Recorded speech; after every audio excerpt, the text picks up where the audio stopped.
Bonjour et bienvenue aux portes ouvertes virtuelles de la section Communication visuelle et graphique. Donc, je m'appelle Dominique et je représente l'accueil de Saint-Luc. Avant toute chose, voici quelques explications sur la plateforme Livestorm pour ceux qui l'utilisent pour la première fois. N'hésitez pas à augmenter le son. Bonjour à toutes et tous, nous allons donc utiliser Livestorm durant cette heure. Des enseignants, étudiants et membres des services administratifs vont prendre la parole. Mais nous vous invitons à interagir avec nous tout au long de la présentation. Afin de mieux vous familiariser à l'outil, voici à quoi ressemble l'interface. Des sondages seront proposés durant la présentation, donc par ici. Nous vous invitons évidemment à y répondre en temps réel. Dès que le petit rond rouge s'affiche, cela signifie qu'un nouveau sondage est disponible. Il vous suffit de cliquer sur votre choix et de soumettre votre vote. Sur votre interface, vous pouvez aussi accéder à l'espace questions, donc comme ici. Sur un ordinateur, l'espace est directement visible et il suffit simplement de poser une nouvelle question. Par contre, sur un smartphone, l'espace n'est pas visible, donc il faut cliquer ici pour afficher le panneau latéral. Les questions sont publiques, donc posez autant de questions que vous le souhaitez. Nous prendrons le temps d'y répondre de préférence vers la fin de la présentation. Si vous ne posez pas de questions spécifiques, mais que quelqu'un a posé une question dont la réponse vous intéresse quand même, cliquez sur la petite flèche, donc juste ici, pour montrer votre intérêt. Soit nous vous répondrons en direct, soit nous vous répondrons par écrit. En tout cas, nous vous remercions d'avance pour votre participation et surtout votre écoute. Avant toute chose, je vais vous donner quelques informations sur notre établissement. Alors, notre école accueille chaque année plus de 1000 étudiants répartis en 10 sections. 6 de type court, donc bachelier, et 4 de type long, c'est-à-dire bachelier puis master. Nous proposons également l'agrégation en partenariat avec l'Université de Liège. Notre école est composée de divers services. Outre un accueil qui distribue des documents et un service des étudiants qui gérera votre dossier, nous avons également un service d'aide à la réussite, un service international, donc ce sont pour ceux qui souhaitent partir en Erasmus durant leur scolarité, et un service social. Nous avons également un conseil étudiant qui prendra contact avec vous en début d'année. Nous proposons également de divers locaux pour les étudiants, donc une cafétéria, une bibliothèque, un centre photocopie où forcément vous pourrez faire vos photocopies, mais également emprunter du matériel informatique ou avoir accès à une salle informatique, et une récupérathèque où vous pourrez emprunter du matériel pour vos maquettes. Afin de vous inscrire dans notre établissement, vous devez vous préinscrire en ligne, venir déposer votre dossier en direct dans notre établissement et réussir l'épreuve d'admission. Cette épreuve n'est ni un concours ni une sélection. Elle vise avant tout à tester votre motivation. Vous trouverez davantage d'informations sur cette épreuve d'admission sur notre site internet. Quand vous aurez réussi cette épreuve d'admission, vous serez admis dans notre école. À ce moment-là, vous recevrez un memento concernant toutes les informations de l'école, un agenda et des codes pour votre intranet et votre adresse mail Saint-Luc. Je laisse à présent la parole au professeur. Voilà, bonjour, bienvenue en communication visuelle et graphique. On va vous faire une petite suite de séquences vidéo, montrer les travaux, etc., et puis répondre à vos questions. Mais on va commencer par se présenter chacun. Donc, nous sommes 2 enseignants et 2 étudiantes. Je laisse la parole donc à mes collègues. Marie, par exemple. Bonjour, Marie Sillon, donc je suis professeure de l'atelier de communication visuelle et graphique en Bac 3 et également en Master 1 dans un atelier de recherche en design social. Voilà. Yana? Moi, c'est Yana Allegro. Actuellement, je suis étudiante en Master 2 Design social et numérique. Et juste avant, j'ai fait un bachelier en communication visuelle et graphique, justement. Ok, l'autre Marie? Alors moi, du coup, c'est Marie Bourguignon. Et en fait, moi, j'ai fait un bac en photo. Et en gros, je fais la passerelle en Master communication visuelle et en spécialisation édition. Ok, merci. Moi, c'est Eric Vandenberg. Je suis professeur, je m'occupe de l'atelier en 2e bac et de l'atelier de recherche en 1er master. Voilà. Alors, maintenant, vous allez regarder, on va partager une vidéo d'un petit quart d'heure qui est le meilleur moyen qu'on a trouvé pour montrer un petit peu ce qu'on fait au sein de l'atelier. Pendant ce temps-là, vous pouvez évidemment poser des questions dans le chat et enfin dans les questions, pardon, et en précisant peut-être à qui vous souhaitez les poser, professeur ou étudiante. Et ensuite, une des étudiantes vous présentera un petit peu tout son parcours, de la première bac à la deuxième master. Et Madame Sillon présentera également notamment la question des débouchés. Vous parlez un petit peu des anciens étudiants. Voilà. Donc, n'hésitez pas à poser des questions, même pendant le visionnage de la vidéo ici.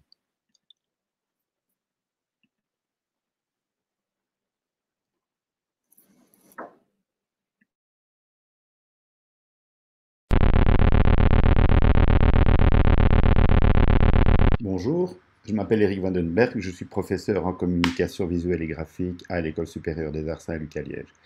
Alors, je m'occupe de l'atelier en Bac 2 et en Master 1, mais ici, je vais essayer le plus brièvement possible et le plus complètement possible néanmoins de vous montrer surtout et de commenter un peu ce qui se fait au sein de l'atelier. Alors, je vais commencer par me faire un peu plus petit. Voilà. Et place aux images, donc bienvenue à Saint-Luc. Alors, Saint-Luc, c'est une école supérieure dans laquelle il y a des ambiances particulières, et notamment en classe, c'est peut-être à ceci qu'on s'attend, et c'est ceci qui se passe. Mais pas que. L'ambiance d'atelier, c'est aussi expérimenter des outils, travailler, bricoler, réfléchir, etc. Et l'ambiance, c'est plus souvent ceci. On essaye que les étudiants mettent les mains dans le cambouis, expérimentent, échangent, partagent et réfléchissent. Alors, il y a différents champs du graphisme.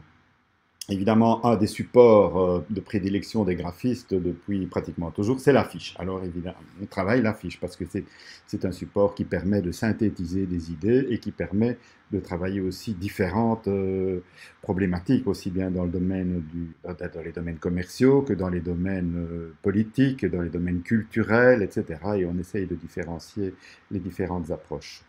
Voici une affiche faite en première année à propos des musées. Voilà, je vous montre quelques exemples d'affiches, de séries d'affiches qui ont été faites par des étudiants, ici en l'occurrence en Bac 2. Alors là, c'est autre chose. Ce qui se fait en atelier, c'est régulièrement des petits défis, des ateliers créatifs comme on les appelle, où il s'agit non pas de répondre à une problématique globale sur un laps de temps de 6 semaines ou 3 mois, comme ça se fait pour les projets de plus longue haleine qu'on verra juste après, mais des défis. Ici, le défi, c'était d'expérimenter le papier à partir d'une feuille A4 emballée une bouteille. Ça nous permet d'approcher en tout cas l'habillage d'un objet, mais aussi de travailler avec le papier, couper, décoller, coller, chiffonner et puis emballer. Voilà quelques exemples. Alors, un des domaines de ce qui fait un peu l'ADN des graphistes par rapport aux illustrateurs, aux photographes, etc., c'est la typographie. Alors, la typographie, on en voit ici un exemple de gestion du titrage, gestion de l'espace, de la mise en page, choix de caractères, de couleurs, de structures, etc., mais aussi la création typographique, comme c'est le cas ici avec une typographie générée, de mise en page assez complexe, avec ici le choix d'un étudiant qui nous montre que le foisonnement typographique peut devenir de l'image à lui tout seul. Il n'y a pas de dessin, il n'y a pas de photo, on est uniquement sur du texte.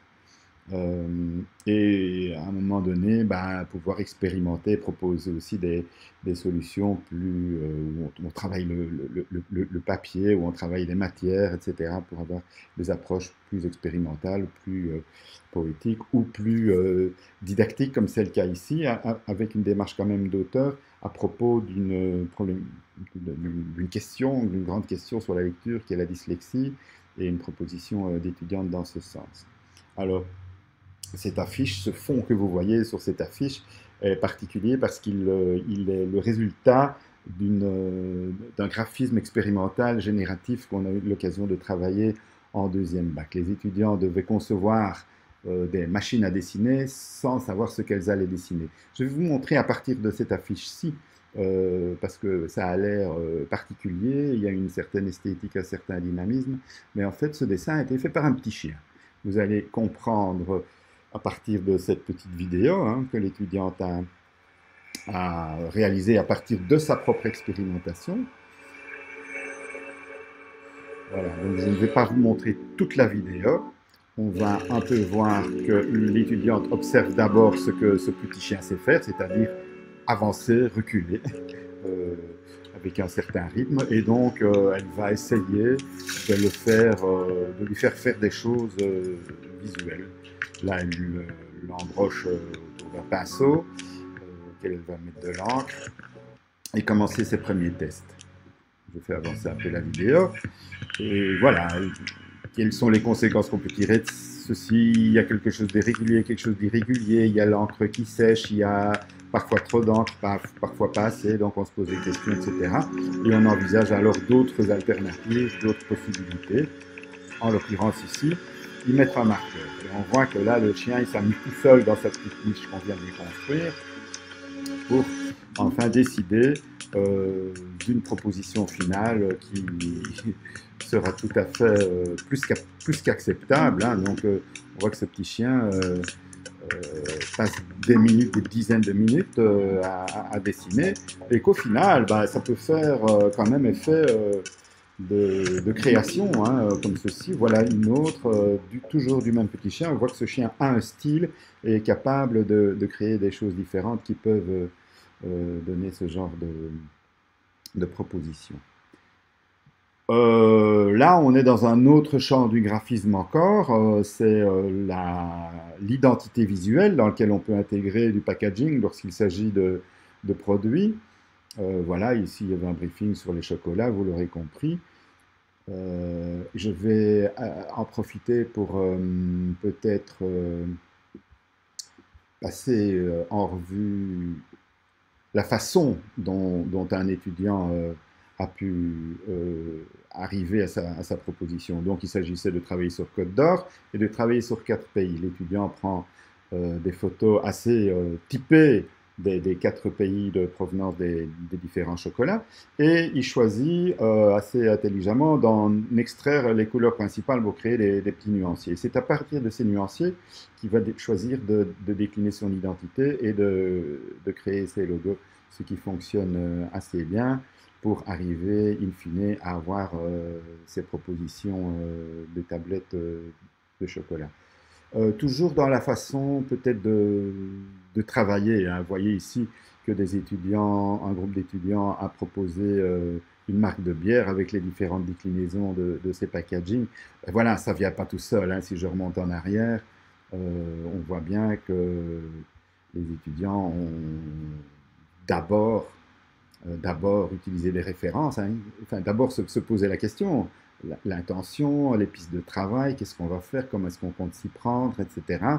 Et puis des références, bien sûr dans le domaine de la bière, mais aussi dans d'autres domaines du graphisme, dans le domaine particulièrement ici du commerce équitable et de l'aspect coopératif des choses. Et puis on fait des brainstorming et on commence des essais de logo, les premières recherches, etc. C'est pas quelque chose qui vient tout seul, on travaille. Ici, c'est en plus une synthèse qui propose de leur travail. Vous voyez qu'on peut travailler aussi bien manuellement qu'infographiquement. Et puis, une fois que le logo est plus ou moins décidé, alors on s'attelle à travailler les pictos, des ensembles, l'agencement des choses, qu'on appelle la mise en page, hein, tout simplement, pour arriver à intégrer aussi son concept et faire ces propositions que vous avez vues des bouteilles. Voilà, c'est des exemples, évidemment. Je ne vais pas trop m'attarder parce qu'il y en aurait des dizaines. Un autre, je vais revenir un tout petit peu en arrière parce qu'un autre champ du graphisme qu'on travaille, par exemple, qu'on entame en deuxième, mais qui est aussi évidemment traité par la suite, c'est ce qu'on appelle la data visualisation, c'est-à-dire ça fait partie du graphisme d'information. Voilà un exemple où on demande aux étudiants d'aller sur le terrain pour observer des choses, prendre des notes et faire leur propre synthèse, leur propre analyse, et puis de traduire toutes ces informations graphiquement. Ce qui fait qu'on peut voir ici que dans ce magasin à la mi-couleur, on peut voir quel type d'étudiants, donc de quelles options ils viennent, quel type d'étudiants fréquentent cet établissement et le temps qu'il reste. Un autre projet avec le même briefing, voilà, c'est une observation d'une salle de sport, et l'étudiant ici, dans un registre tout à fait différent du précédent, nous propose une visualisation de l'information de ce qui se passe dans la salle de sport, avec une visualisation assez illustrative dans ce cas-ci, et puis les informations qui sont récupérées en bas. Vite fait, une troisième data d'un autre étudiant pour montrer que les langages sont aussi très variés et très singuliers. C'est ce qu'on cherche aussi, hein. C'est que les étudiants aient leur propre langage à la fin. Et on le voit ici. Ça, c'est une présentation de jury, c'est une partie de présentation de jury. Chaque année, hein, première, deuxième, troisième, quatrième, cinquième, les étudiants présentent devant un jury, c'est-à-dire soit un groupe d'enseignants, soit un groupe de professionnels, selon les années, une proposition personnelle, une proposition personnelle qui montre un peu à la fois la façon dont ils ont compris ce sur quoi ils devaient travailler, mais aussi leur univers graphique et la manière dont ils envisagent les choses. Voilà. Il y a aussi bien de l'édition que on voit un peu différentes propositions d'étudiants. On voit bien qu'il peut y avoir de l'identité visuelle, de l'édition. Évidemment, vous voyez que la typo est omniprésente, hein. Mais certains étudiants axent fort leur travail sur la photographie, d'autres sont beaucoup plus dans du design parfois radical ou typographique, etc. Voilà une étudiante qui a fait comme son sujet d'étude de fin de deuxième sur la revisite de l'identité visuelle d'une station de sport d'hiver. On voit les différents supports, le plan des pistes, des affiches, des informations, y compris un habillage sur certains, sur le mobilier urbain, etc. Voilà un travail d'identité visuelle avec du packaging qui est bien présent.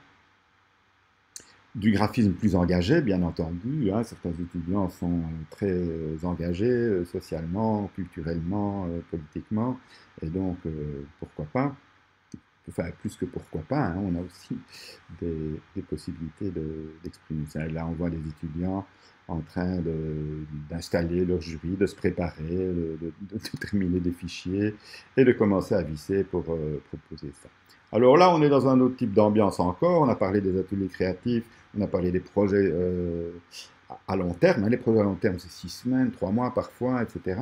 Les ateliers créatifs, on est dans des formats de 2 à 4 heures. Et là, ce qu'on appelle un workshop, c'est-à-dire une des dimensions, c'est qu'il y ait des intervenants extérieurs avec une demande particulière ou un style particulier. Et les étudiants travaillent avec. Donc on travaille avec des gens et en général c'est sur 2-3 jours pour essayer de produire quelque chose en 2-3 jours, avoir vécu une expérience avec ce que ça a de convivial et de nutritif également. Voilà, ça se fait en général en dehors de la classe, dans un autre lieu, de l'école ou pas d'ailleurs. Et puis, pour couronner tout ça, il y a l'exposition de fin d'année. On a de magnifiques bâtiments à Saint-Luc qui nous permettent de partager avec les autres options de l'école, évidemment, ces lieux, pour proposer les travaux les plus significatifs, on va dire, de la section de l'atelier. Voici donc quelques-uns dans des domaines plus variés. Et on peut travailler toutes sortes de techniques, tout est bienvenu parce qu'on expérimente beaucoup de choses et puis les technologies évoluent, tout en maintenant le fait qu'on fait aussi de la sérigraphie, vous l'avez vu, des techniques beaucoup plus manuelles, artisanales que les technologies plus contemporaines.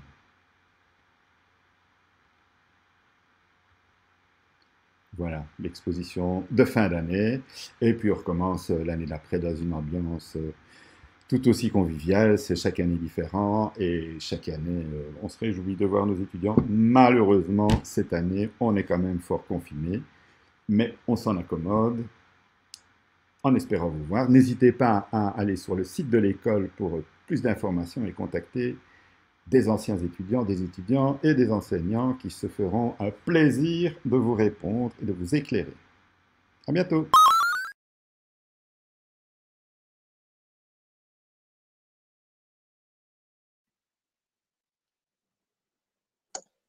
Voilà, maintenant, c'est Yana qui va un petit peu présenter son parcours et qui va certainement trouver des échos dans ce que vous venez de voir.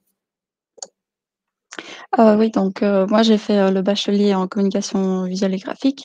Avant ça, j'avais fait des études, à Saint-Luc, secondaire. Maintenant ça ne veut rien dire, il ne faut pas que ça vous bloque, le fait, de ne pas avoir de base d'art du tout. Il y en a eu plein dans ma classe qui n'avaient aucune base et qui s'en sont très bien sortis. Voilà, donc j'ai commencé en bac 1. Au début, ça peut paraître un peu flou ce qu'on nous demande, mais petit à petit, tout prend sens et ça devient de plus en plus concret. Par exemple, après les 3 ans de bachelier, j'ai appris à utiliser la suite Adobe, que ce soit Illustrator, Photoshop, InDesign, quelques notions aussi en After Effects et Premiere Pro. On apprend aussi à dessiner, donc voilà, même si vous n'avez jamais dessiner, c'est pas un souci. On apprend aussi à faire des, croquis d'affiches, donc quand on doit faire un projet, pardon, et un peu savoir à quoi ça va ressembler. Hem, on a également des notions de codage, donc comment savoir coder un site en HTML, CSS. On a même fait du code artistique créatif, voilà, avec Processing. Je ne sais pas si certains en connaissent. Ensuite, oui, on découvre aussi un peu le monde de la typographie, qui est très présent en graphisme en tout cas. Comment aussi les différents types de reliures auxquels j'ai pu m'essayer.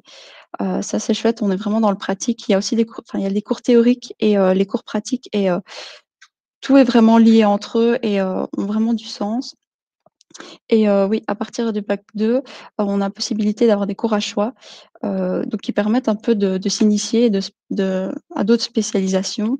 Par exemple, moi, j'avais pris, photo studio, pour vraiment apprendre à faire des photos en studio avec la lumière et cetera. J'avais pris packaging et la gravure.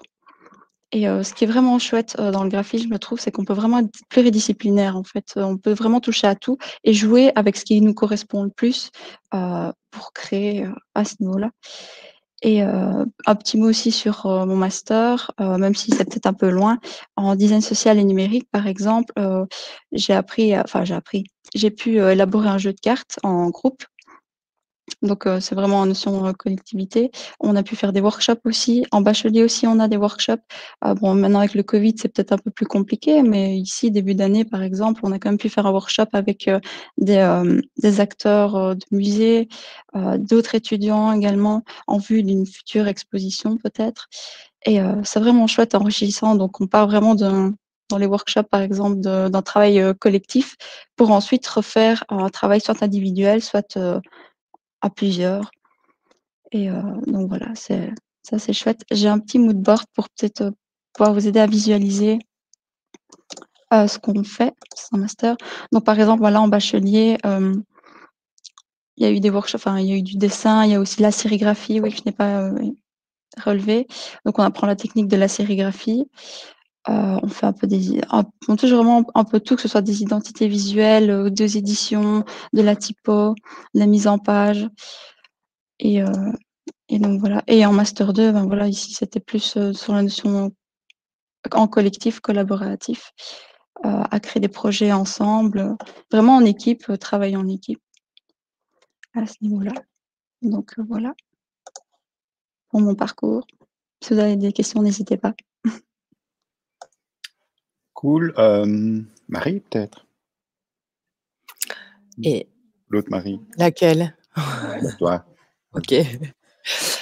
Oui, moi je vais, peut-être m'attacher à vous aider à vous projeter un peu parce que je vois qu'en plus il y a des questions concernant les débouchés et cette question, de savoir si on va trouver un job quand on a fini, enfin quand on doit choisir des études, bah, elle est totalement légitime et les études artistiques pour ça souffrent un peu, je trouve d'une mauvaise réputation et de stéréotypes qui me semble important de déconstruire un petit peu avec vous aujourd'hui en vous présentant, des parcours d'anciens étudiants et des possibilités que vous avez avec, ce master. Alors, voilà.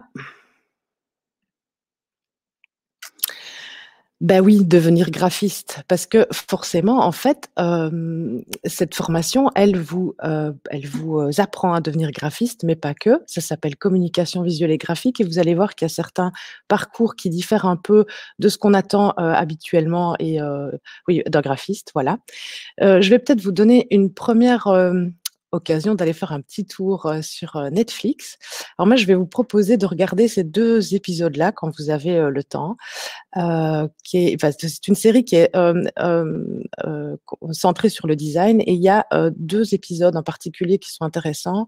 Dans la saison 1, pardon, c'est la présentation du travail de Paula Scher, qui est une graphiste new-yorkaise, et dans la saison 2, vous allez pouvoir voir le travail de Jonathan Hoffler, qui est donc typographe. Voilà. Donc, je vous disais que vous alliez essentiellement apprendre à devenir graphiste, mais finalement, ce mot graphiste, il est très, très général, et il englobe tout un tas de champs, en fait, et de spécialisations que vous allez pouvoir un petit peu découvrir pendant ces 5 années d'études. Donc, vous allez pouvoir travailler la typographie dans votre métier professionnel plus tard, je veux dire, de l'édition, de l'identité visuelle, et que ce soit dans des directions commerciales, culturelles ou sociales. Alors, vous pourrez aussi devenir sérigraphe, pourquoi pas, web designer, il y en a beaucoup qui sont devenus web designers après la formation ici à Saint-Luc, motion designer. Et alors, certains, ils poursuivent leur recherche dans le UX design, ce qu'on ne fait pas, par exemple, pendant le master en CVG, mais des gens font des post-formations en UX design, en vidéo, en animation, en art numérique. Il y en a qui font du design textile et de l'illustration. Donc, je vais essayer de vous présenter quelques parcours, parce que vous imaginez qu'ils sont nombreux à être sortis et ils sont nombreux à travailler. Donc, finalement, j'en ai épinglé quelques-uns pour essayer de vous montrer la diversité de ce qui est possible de faire. Alors, tous ces étudiants, ces anciens étudiants qui sont aujourd'hui professionnels, ils travaillent dans des agences de communication, où ils travaillent dans leur propre structure, dans un collectif, ou ils travaillent dans une entreprise qui n'a pas comme vocation première de faire de la communication visuelle, mais je vous expliquerai peut-être ça un petit peu plus tard pour ne pas que vous embrouilliez maintenant. Alors, je vais commencer par vous présenter le travail de Caroline Datt, qui a lancé en 2006 un studio qui s'appelle Kidnap Your Designer. Alors, je vais vous préciser juste là maintenant que toutes les images que je vous montre sont des saisies d'écran de sites internet de tous ces anciens étudiants que vous allez pouvoir voir dans l'espace discussion. Voilà. Alors, Caroline Datt, elle a lancé ce studio en 2006. Alors, il faut savoir qu'elle a fait ses 3 années de bac chez nous à Saint-Luc. Nous, on n'avait pas encore de master en communication visuelle et graphique à l'époque, et donc elle a poursuivi sa formation à l'ERG. Voilà, et puis un petit peu plus tard, elle a été rejointe par un de ses camarades de l'ERG, Damien Safi, et voilà. Donc, si je vous présente ce travail-là, c'est que je trouve leur approche intéressante. Ils disent un truc assez important, il me semble. D'abord parce que leur travail graphique est assez remarquable, évidemment, mais parce qu'aussi ils mettent l'accent très fort sur l'idée et le concept qui doit en fait guider le graphisme. Voilà, ils disent, là je les cite, vous le voyez, la phrase en anglais, là c'est lorsque le sens fait le graphisme a un sens. Alors peut-être que pour le moment, cette phrase, elle vous semble un peu tirée par les cheveux, mais elle va, vous allez finalement bien mesurer ce que ça veut dire en travaillant la recherche à l'école. Donc là, j'ai fait quelques saisies d'écran de travaux qui ont été réalisés dans ce studio. Voilà, et je vous laisserai le temps évidemment de les découvrir. Si je devais tous les commenter, on est encore là pour le goûter. Voilà, donc voilà quelques travaux. Le deuxième studio que je vais vous présenter, c'est un studio, donc le premier était basé à Bruxelles, celui-ci est basé à Liège. Ce studio s'appelle NN Studio, il a été créé par Pierre Goertz, Nicolas Bebron et Antoine Lanterre. Enfin, d'abord par les 2 premiers, puis ils ont été rejoints par le 3e. Alors Nicolas et Antoine sont issus de Saint-Luc. Et voilà, donc ils ont lancé ce studio où où ils offrent évidemment une palette de services graphiques assez large, ça de la de l'identité visuelle à l'édition. Donc, ils travaillent principalement d'ailleurs dans l'édition. Je pense même qu'ils viennent de lancer une maison d'édition dont j'ai oublié le nom, mais comme vous aurez le lien, vous pourrez aller vérifier, pardon. Voilà. Leur travail graphique, il est assez épuré. C'est-à-dire que ils accordent beaucoup d'importance à l'efficacité graphique qui passe par une certaine forme d'épure. Donc voilà, quelques projet du studio. Alors, le prochain studio que je vous présente, c'est Corail Studio. Alors, ils sont 2, dont Amandine Dupont, qui est aussi diplômée de Saint-Luc. Et voilà, et vous voyez de nouveau une palette assez large de propositions graphiques, de l'identité visuelle, du print, donc de l'impression, hein, du packaging, du web, et elle propose même une partie e-commerce. Il propose même une partie e-commerce.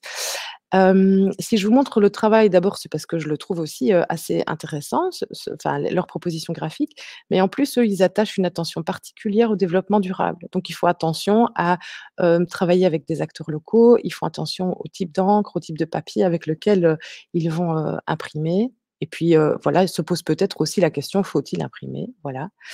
Donc, ici, leur proposition pour le Festival de Dour. Voilà quelques exemples. Alors, un autre collectif liégeois qui est composé de plusieurs artistes, dont Maud Ouera, qui a fait son cursus aussi chez nous.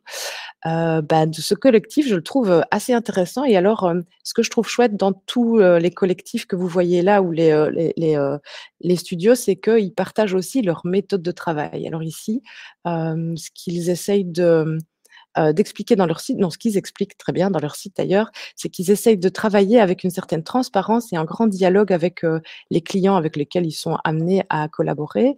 Et donc voilà, de nouveau, vous pouvez constater de l'identité visuelle, de l'édition, de l'aménagement d'espace, du digital et de l'imprimé. Voilà, quelques réalisations un peu sympas, hop, de l'édition, voilà, de l'identité visuelle. Alors ici, c'est un parcours d'étudiante un peu particulier. Aujourd'hui, elle est directrice artistique et chef de projet chez Back in the Days, donc qui est une agence de management pour artistes, voilà. J'ai épinglé son parcours parce que quand elle est sortie de l'école, pour rouler sa bosse, elle a beaucoup travaillé pour des festivals de musique belges, et notamment les Ardentes, par exemple. Voilà, et donc voilà, maintenant elle est directrice artistique et chef de projet, donc là chez Back in the Days. Et parallèlement à ça, elle a créé une marque de sportswear, donc elle s'est associée avec une styliste, et elles ont créé une marque de sportswear. Et donc je trouvais son parcours intéressant, montrer un peu qu'elle va vraiment aller chercher des directions qui l'intéressent et qui sont toujours en lien finalement avec la communication visuelle.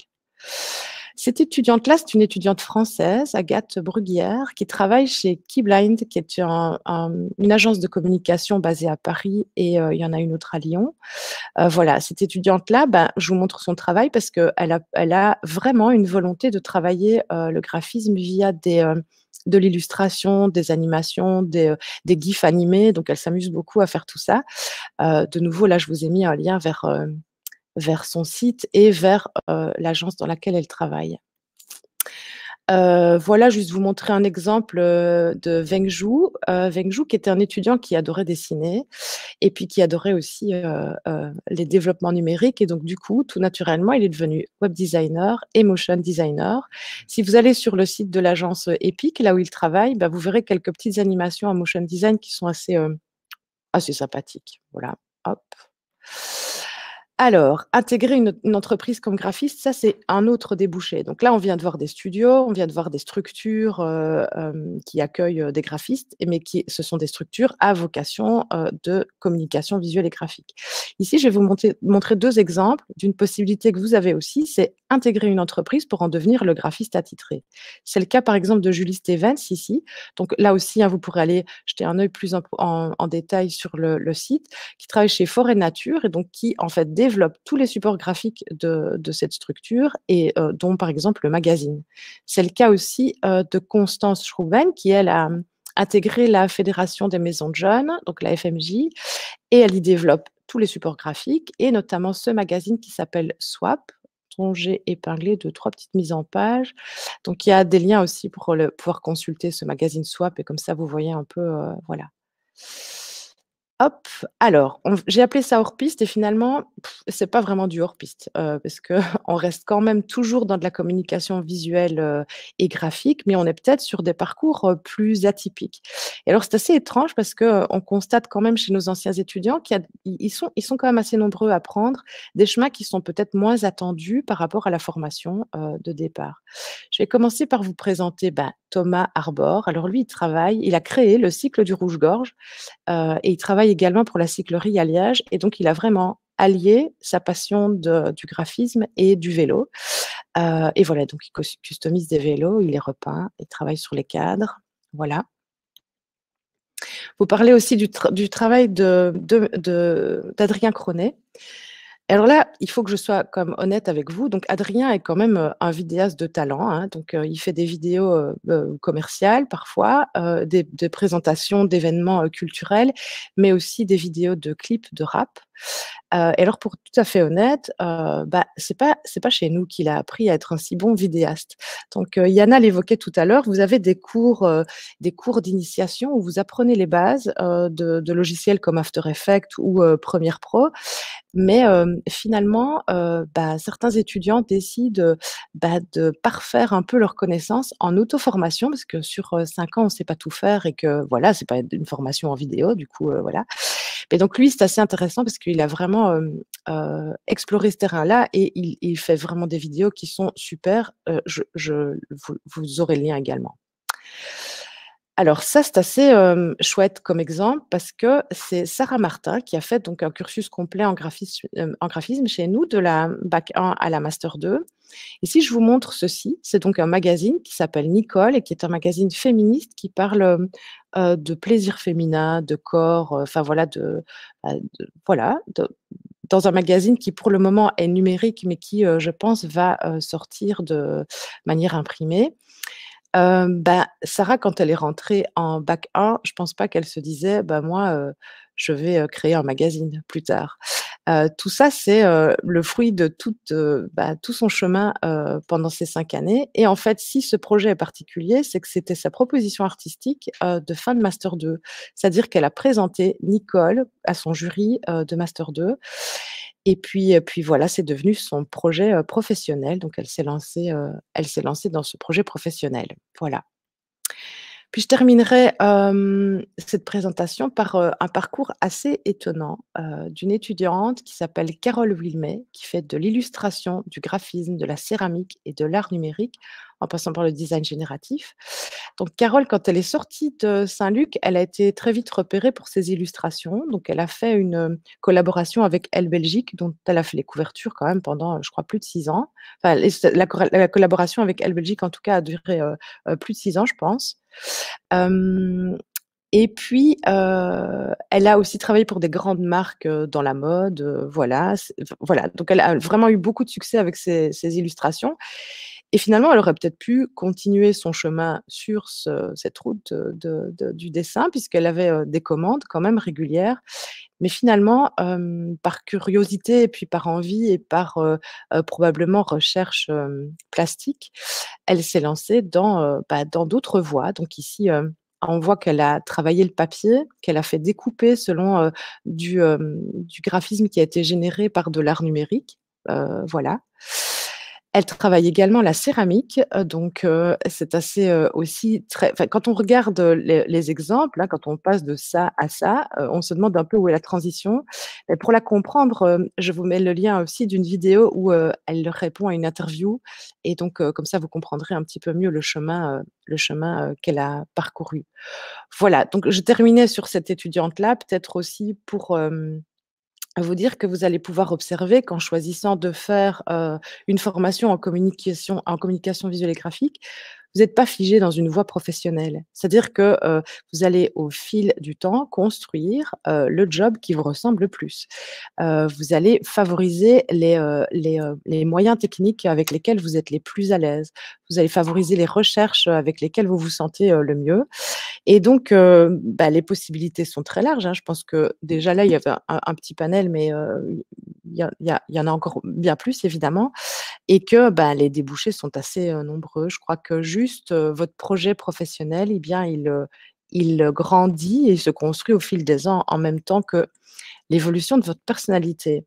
Voilà. Voilà. Ça a été vite, hein, parce que c'était dense, mais voilà. Donc, je vais, peut-être, là, du coup, on va peut-être, répondre, à certaines de vos questions. Éric, tu en as épinglé, une en particulier. Oui, je vais peut-être essayer de répondre à 2 questions en particulier. Il y a la question de la différence entre la section publicité et la section communication visuelle et graphique.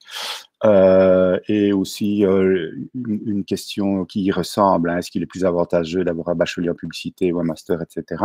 Bon, là, ça, c'est une question de choix. Hein.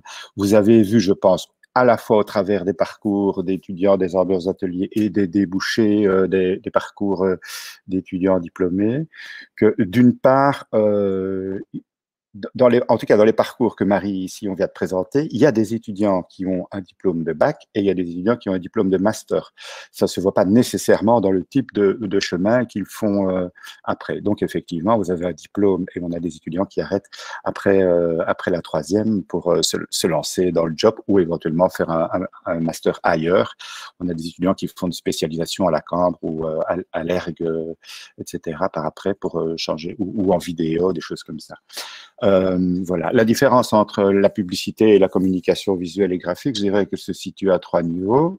Il y a les sujets qui sont traités, qui ne sont pas toujours les mêmes, je vais y revenir. Il y a la méthode de travail et il y a les finalités. Alors, les finalités en publicité, en principe, c'est un domaine dans lequel il s'agit de viser à changer un peu le comportement d'achat ou les attitudes des consommateurs en termes de services et de produits. En communication visuelle et graphique, je pense que ça se lie quand même entre les lignes de tout ce qu'on vient vous montrer. Il y a d'abord un champ qui est large, avec des choix possibles, beaucoup d'expérimentation, etc., davantage ancré dans ce qu'est l'ADN d'une école artistique. Hein. Donc, on essaye vraiment que les étudiants aient des projets très singuliers, très personnels, assez tôt. Hein. Donc, évidemment, il y a des cases par lesquelles on passe. Et là, c'est sur la méthode, une grande différence. Dès la 2e bac, les étudiants choisissent et déterminent leur propre sujet de jury qui peut amener à des choix très variés, très étonnants. On peut faire de l'identité visuelle. Des étudiants créent des jeux de société. D'autres travaillent dans des domaines commerciaux, font du packaging, travaillent dans des domaines culturels, voire du graphisme engagé, voire activiste dans certains cas, etc., des installations, ou aller vers dans une dynamique de graphisme d'information, de didactique visuelle, comment expliquer certains fonctionnements, etc. Au niveau des méthodes, donc on est beaucoup plus dans l'expérimentation. Au niveau des finalités, j'en ai parlé. Et au niveau des sujets, voilà, là aussi, on sort de sujets qui sont directement liés au monde des produits ou des services. On peut travailler sur le sport, on peut travailler sur la culture, on peut travailler sur la sexualité, on peut travailler, etc. Des tas de domaines liés aux sciences humaines. Hein. On est parfois très proche, surtout en master des sciences humaines, de la socio, de la psychosociale, etc. Mais aussi des domaines scientifiques. On travaille la cartographie qui est proche de la géo. On travaille sur des questions comme le temps, etc. Voilà, donc au niveau des sujets, c'est très varié. Maintenant, quand on dit sujet, il y a aussi la matière en termes de compétences. Et ça a été dit aussi plusieurs fois. Ce qui fait l'ADN, en tout cas un des grands points d'ADN de la CVG et des graphistes, c'est la typographie. Typographie sous toutes ses formes. Que ce soit de la création même de typos, hein, ce sont des graphistes qui ont créé toutes les typos que vous utilisez à un moment donné, mais aussi la mise en forme de ces typos, donc logotype, titrage, mise en page, un roman. Il y a aussi un graphiste qui est passé dans un roman. Voilà, donc les grandes différences sont là. Une autre différence, c'est que la CVG est proposée en master, donc c'est un master, c'est-à-dire en 2 cycles, hein, un diplôme après 3 ans, un diplôme après 5 ans. Voilà. Je pense avoir fait le tour de la question, mais si quelqu'un veut rajouter une couche là-dessus. OK. Alors, il y a des questions plus ciblées pour les étudiants, peut-être. Oui, concernant l'horaire type d'une semaine, maintenant ça varie assez. Je sais bien qu'en bachelier, donc il y avait des cours théoriques où là, au moment avant le Covid, on avait comme des grandes classes où le prof présentait son cours et posait des questions, et cetera. Au niveau des ateliers, c'est un peu plus convivial, j'ai envie de dire, où il y a des grandes tables, on vient tous avec notre matériel, l'ordinateur. À la limite, je peux répondre en même temps à la question du matériel. On peut choisir de faire tout manuellement. Maintenant, avoir un ordinateur, c'est quand même, à un moment donné, à envisager, un ordinateur portable pour, que ce soit pour peaufiner, la mise en page ou pour faire des recherches, à ce niveau-là. Et donc en atelier, on a vraiment une ambiance où on peut travailler ensemble comme on peut travailler individuellement. Puis il y a des moments où, par exemple, pour le cours de sérigraphie, on va à l'atelier sérigraphie. Donc c'est vraiment l'atelier où on peut, passer par les différentes étapes d'impression.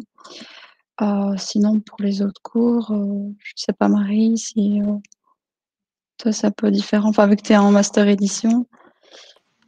En master édition, c'est non, ça dépend vraiment de l'option, c'est pareil. Et voilà, on a des jours où on n'aura pas de cours, ou alors seulement une demi-journée de cours, ou alors c'est vraiment une demi-journée où on aura une après-midi entièrement consacrée à l'atelier et une autre demi-journée où ce sera vraiment que de la théorie et tout, donc c'est un peu plus théorique du coup à apprendre. Mais sinon, voilà, c'est tout ce que je peux apprendre en tout cas du côté master. Moi, je connais pas vraiment le bac, je ne l'ai pas fait en CVG.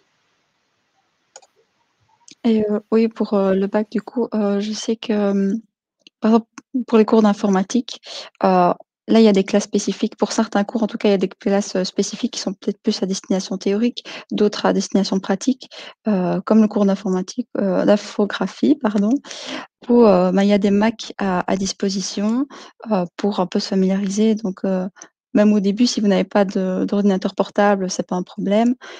Faudra juste l'envisager par après. Et voilà, en bachelier. Je sais pas si j'ai répondu à la question. Je crois qu'il y a une question aussi que je vais passer sur l'épreuve d'admission. Maintenant, elle est différente aussi. Vu que moi, j'ai fait l'épreuve d'admission en photo et Anna, elle a fait celle en CVG, du coup. Moi, en tout cas, en photo, j'ai pas. On m'avait déjà rassuré de base quand j'étais venue demander des renseignements par rapport au bac et tout, en disant que c'était pas non plus. Enfin, c'est pas du tout un examen où on va chercher à enlever tous ceux qui vont rien faire de ça. Par exemple, moi, j'avais vraiment aucune expérience en photo. J'utilisais mon appareil en automatique tout et tout, donc j'ai vraiment un peu au fur et à mesure à l'utiliser. Donc, je pense pas en tout cas qu'il faut vraiment se stresser à mort pour les cours d'atelier, les cours d'entrée, pardon. Ça se passe quand même plutôt bien, en tout cas dans mes souvenirs. C'était pas quelque chose de très compliqué. En photo, maintenant je parle en photo, je sais pas s'il y en a, c'est différent en CVG. En CVG, c'est un peu le même état d'esprit dans le sens où c'est pas là pour nous saquer, c'est vraiment pour voir la motivation, si vous êtes motivé ou si ils vont peut-être, enfin les professeurs qui encadrent ça vont se rendre compte que vous serez peut-être plus, peut-être pour vous rediriger aussi. Donc, moi ici en graphisme, on avait dû faire en collage, enfin on avait des photos. On avait dû c'était vraiment pour montrer, ce qu'on était capable de faire ou ce qu'on savait faire, notre motivation et le reste, on l'apprend par la suite, quoi.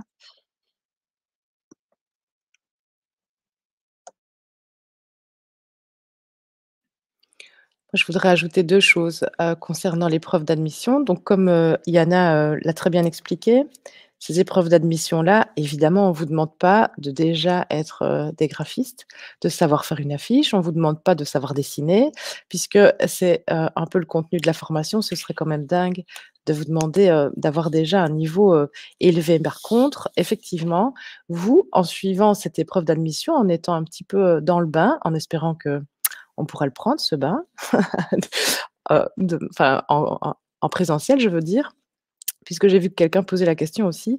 Ça, c'est une question à laquelle on ne sait pas très bien répondre maintenant, hein. On est tributaire de décisions qui nous appartiennent pas. Hem, voilà, donc c'est vous aussi qui allez vous rendre compte, tiens, ah, c'est ça l'atelier de graphisme, est-ce que moi, je l'avais envisagé de la sorte? C'est aussi le moment où vous pouvez rencontrer des enseignants, poser beaucoup de questions. Voilà, je pense que sur le site internet de l'école, vous avez du matériel à prévoir, c'est pas grand-chose. Et je pense me souvenir qu'il y a aussi une liste de sites internet à visiter, voilà, de collectifs qui sont des références régulières aux cours, voilà.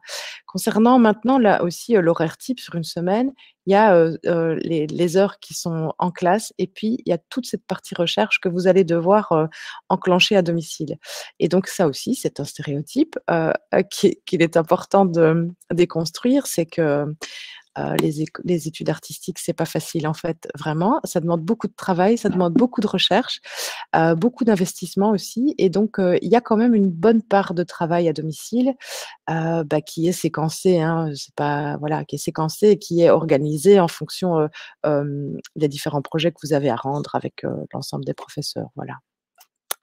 Voilà.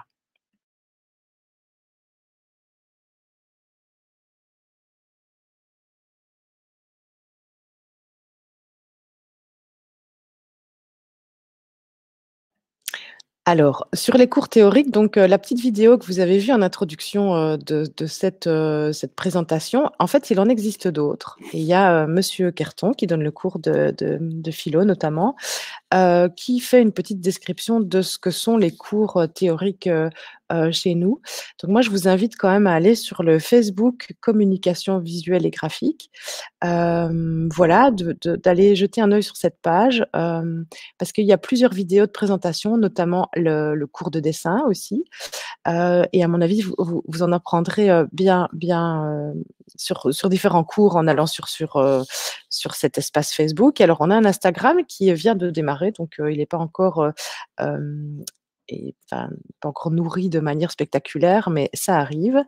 Voilà, voilà. Mais si vous allez sur la page Facebook, à mon avis, vous aurez toutes ces informations-là. Voilà.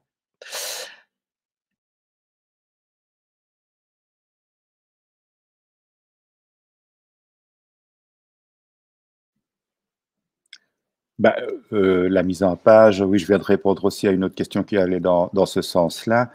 Bah, tout le monde fait la mise en page en bande dessinée, on fait de la mise en page, etc. Maintenant, la mise en page dans le sens de faire de l'édition, ça c'est clair qu'en communication visuelle et graphique, c'est quelque chose d'essentiel. Il y a même en master une orientation spécifique édition. Donc pour travailler tout ce qui est de l'ordre du livre, du fanzine, du magazine, mais aussi de l'édition numérique, etc. Donc c'est vraiment essentiellement du travail de mise en page.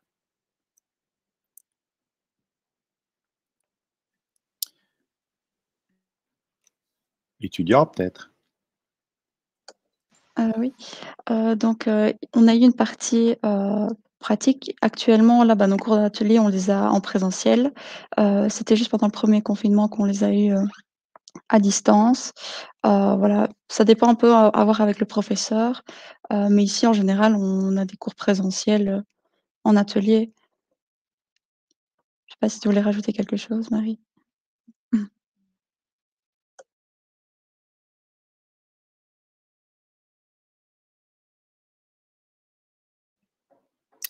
Bah, au niveau de la formation, de nouveau, vous avez vu, je pense, dans la vidéo, que c'était un peu les deux. Donc, on met les mains dans le cambouis, c'est-à-dire il y a par exemple un cours de sérigraphie, un atelier de sérigraphie, et on travaille essentiellement manuellement, mais aussi au sein des ateliers, que ce soit dans des workshops, dans des ateliers créatifs ou dans la recherche d'idées. Et puis, il y a un énorme travail derrière l'ordinateur concernant justement les questions de mise en page, d'editing, d'édition et puis la préparation à l'impression ou évidemment tout le domaine du web et de travail de vidéo, d'animation, etc.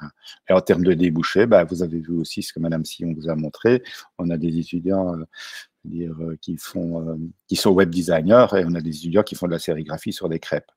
Donc, voilà un peu le grand écart, quoi. Et c'est vraiment dans ce sens-là qu'on dit on a cette démarche artistique, c'est viser que chacun ait son propre langage, etc. Donc, dans la formation, on passe un peu partout, et puis après, chacun fait son choix, y compris au niveau des choix de jury, hein, de fin d'année, de fin d'études.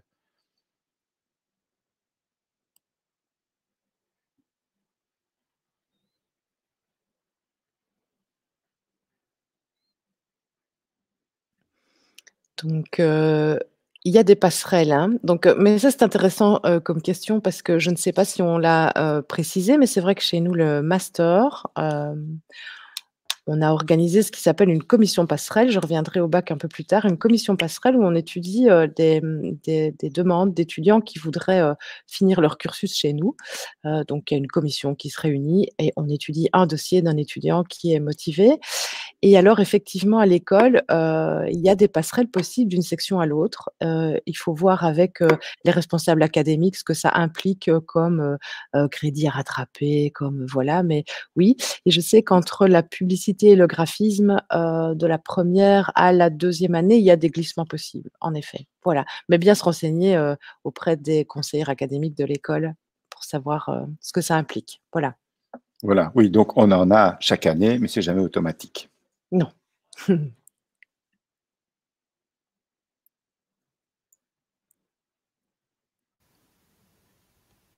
Cette question-là, elle fait débat, hein. Elle fait débat depuis longtemps. Et loin de moi l'idée de vous imposer un outil plutôt qu'un autre. Il se fait qu'effectivement, dans l'histoire, les graphistes travaillent sur des ordinateurs, enfin sur des Mac, hein, Apple donc. Voilà, d'ailleurs, les classes d'infographie pour les graphistes sont équipées de Mac. Voilà. Maintenant, on observe que des étudiants ont investi plutôt dans un PC. Voilà, et que cette configuration a l'air de très bien fonctionner aussi. Donc, c'est pas du tout un frein. Voilà, donc moi, j'aime pas trop répondre à cette question-là parce que je trouve qu'Apple, ils font des ordis super, mais ils sont quand même vraiment très, très chers. Voilà, et que certains PC bien équipés peuvent peut-être être en équivalence avec un Mac très, très cher. Maintenant, c'est vrai que sur la pérennité de l'ordinateur, on constate quand même que des gens qui ont investi dans un Mac en bac 1, ben, en bac 3, ça va toujours, en master 1, ça va toujours et en master 2, ça va toujours, voilà. Mais voilà, ça reste un choix personnel et fonction aussi du budget qu'on peut y consacrer. Les étudiantes, alors, dites un peu votre... Par exemple, moi, j'ai pas du tout de Mac, en fait. J'ai un ordinateur, j'ai un Lenovo et déjà en photo, j'ai jamais eu de Mac ni rien et ça s'est toujours bien passé. J'ai quand même gardé 3 ans mon premier PC aussi et il était de très bonne qualité. Je viens de changer seulement au début de cette année parce que en CVG, c'est pas les mêmes travaux qu'en photo, ça demande parfois un peu plus. Les logiciels sont parfois un peu plus lourds. Donc du coup, oui, j'ai changé, mais j'ai toujours la même marque, toujours chez Lenovo et c'est quand même moins cher que Mac, c'est sûr, et c'est quand même de très bonne qualité aussi et j'ai fait un update là-dessus. Donc voilà, on n'est pas du tout obligé d'aller plus vers Mac ou de notre Mac. Donc franchement, c'est vraiment possible avec un ordinateur d'une marque voilà, qui est peut-être moins connue ou un peu moins considérée, mais pas du tout se concentrer, voir que Mac.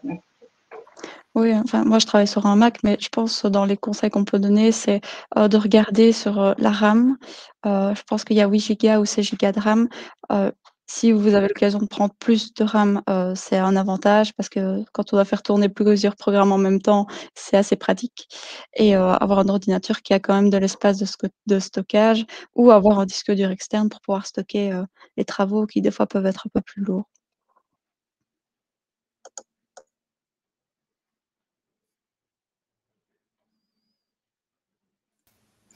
Voilà, la présentation est donc maintenant terminée.